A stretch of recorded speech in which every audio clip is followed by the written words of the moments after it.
Aquí estoy, sentado sobre esta piedra aparente. Solo mi memoria sabe lo que encierra. La veo y me recuerdo, y como el agua va al agua, así yo, melancólico, vengo a encontrarme en su imagen cubierta por el polvo, rodeada por las hierbas, encerrada en sí misma y condenada a la memoria y a su variado espejo. La veo, me veo y me transfiguro en multitud de colores y de tiempos. Estoy y estuve en muchos ojos. Yo solo soy memoria y la memoria que de mí se tenga. Así se lee el primer párrafo de los recuerdos del porvenir de la mexicana Elena Garro. Es de esta mujer y de esta obra en particular de lo que trata esta crónica.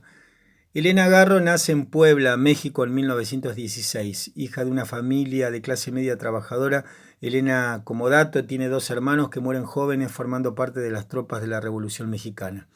Sus biógrafos la ubican como parte de un entorno familiar que, si bien no se dedicaba al arte, tenía en la casa paterna una buena biblioteca, y esto seguramente despierta en la infancia su amor por la lectura.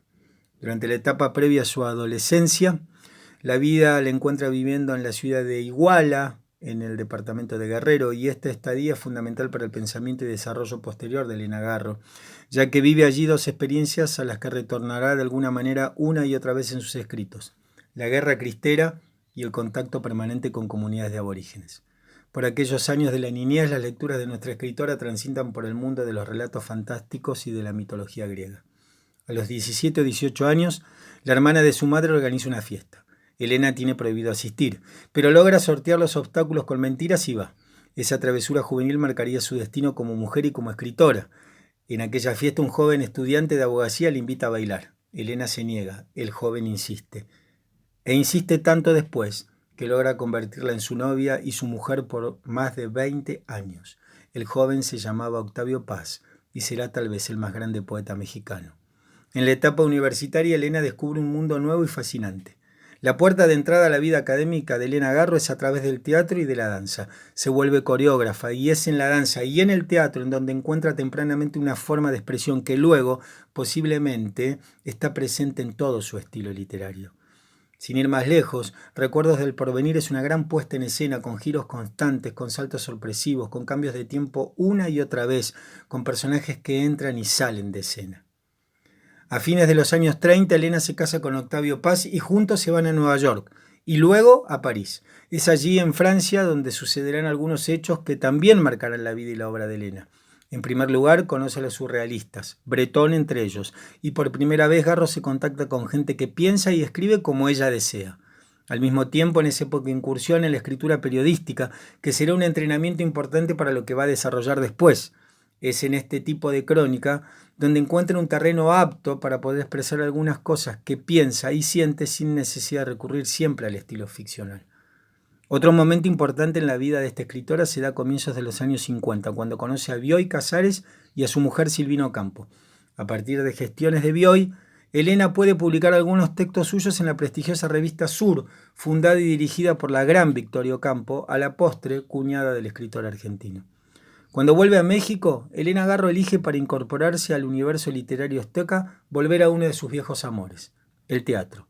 En total, en su vida, escribe 18 obras, y varias reseñas leídas la colocan en el pedestal como la mejor dramaturga de la literatura mexicana. Sus obras siempre transitan por las dificultades de las mujeres de clase baja, y desde allí se dispersa hacia otras cuestiones de hondo contenido social. Llegan los 60, y con ellos 2 momentos de quiebre importantísimos en la vida de nuestra escritora. Primero, en el 63 publica Los Recuerdos del porvenir y toca el cielo literario con las manos. Es reconocida por el público y sus pares. Segundo, en 1968 se produce una revolución estudiantil de grandes proporciones en México, y Elena Garro publica un artículo en el cual toma una posición que la vuelve prácticamente un paria dentro del ámbito literario de su país. No voy a profundizar en este tema en particular, ya que es muy fácil buscar la información. Solo diré que para esta reseña leí varios artículos y vi algunos documentales breves sobre su vida, y me quedaron 2 imágenes grabadas: la de una mujer bellísima en su juventud, y la final, la de una anciana retraída, exiliada de su país por decisión propia y de sus pares por la incomprensión y la intolerancia. Tal vez por ser mujer, quizá Elena terminó sufriendo en carne propia lo que tantas veces relatara en sus escritos.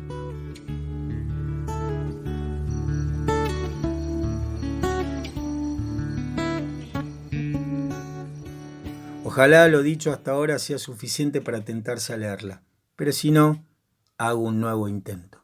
Hablemos de los recuerdos del porvenir. La historia se desarrolla en un pueblo llamado Ixtepec, en los tiempos posteriores a la Revolución, una etapa asignada en México por la violencia y los abusos del poder, muy típicos del que resulta vencedor en un conflicto.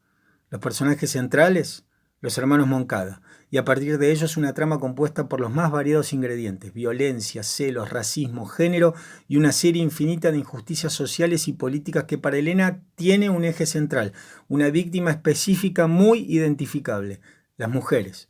Las mujeres para Elena sufren por el estado de las cosas en general, pero también por el solo hecho de ser mujeres.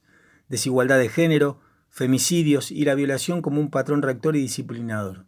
No se confundan. Se publicó en 1963 y fue escrita unos 10 años antes. Una de sus personajes, Isabel Moncada, alter ego de Garro, es una mujer inconforme con el lugar que el sistema le ha asignado, pero del cual no puede escapar. Todo esto escrito en un estilo que seguramente amamos, el realismo mágico. Y aquí el dato singular. Muchos piensan, repito que me tomé el tiempo de bucear la cuestión, que esta novela junto con Pedro Páramo son las dos obras más importantes de la literatura mexicana. Pero hay más todavía, agárrense. Muchos defienden la idea de que con los recuerdos del porvenir es que nace el realismo mágico y no con 100 años de soledad que recién se conocería 4 años después. Si les parece, y para no entrar en disputas vanas, podríamos hablar del padre y de la madre del estilo. ¿Quién sabe? Aunque tengo un amigo que ama las discusiones sin sentido y que recordaría aquel principio del derecho romano que dice: madre siempre cierta, padre siempre incierto. En el fondo creo que no importa tanto. Lo cierto es que posiblemente Elena Garro esté en la categoría de escritores que la mejor manera de conocerlos es leyéndolos. Un dato de color: a fines de los 50, un editorial se niega a publicar la novela bajo el argumento de que a la gente lo que realmente le interesa es el realismo. Garro murió en 1998 a los 90 años, sintiéndose olvidada y llamativamente unos meses después de que nos dejara también Octavio Paz, de quien se había separado hacía décadas y con quien había tenido una hija. Nos dejó 11 novelas, 18 obras de teatro, mucha poesía y una buena cantidad de cuentos que fueron compilados y publicados por Alfaguara. Si lo encuentran en la red, recomiendo uno que es genial: El día que fuimos perros. Hace poco escuchaba a Piglia decir que Borges era de la clase de escritores que escribían 5 carillas lo que a otro le llevaba 5 tomos.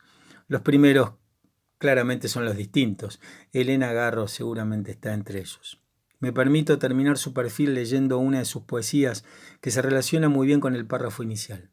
Se llama El extranjero y dice: allá donde encontramos lo perdido, allá donde se va lo que se tuvo, allá donde los muertos están muertos y hay días en que renacen y repiten los actos anteriores a su muerte, allá donde lloradas lágrimas se vuelven a llorar sin llanto y en donde labios intangibles se buscan y se encuentran ya sin cuerpo, allá donde pronto somos niños y tenemos casa y en donde las ciudades son fotografías y sus monumentos residen en el aire y hay pedazos de jardines atados a unos ojos, allá donde los árboles están en el vacío, donde hay amores y parientes mezclados con objetos familiares, allá donde las fiestas suceden a los duelos, los nacimientos a las muertes, los días de lluvia a los días de sol, allá solitario, sin tiempo, sin infancia, cometa sin orígenes, extranjero al paisaje, paseándote entre extraños. Allá resides tú, donde reside la memoria. Silvio Rodríguez escribió hace muchos años una de sus canciones más emblemáticas, la llamó La Masa, y se refiere a la razón de ser de un artista, de los compromisos a los que se enfrenta, de lo que hay que decir aunque eso implique perder la zona de confort, hacer lo que se cree necesario en el momento en que se cree necesario.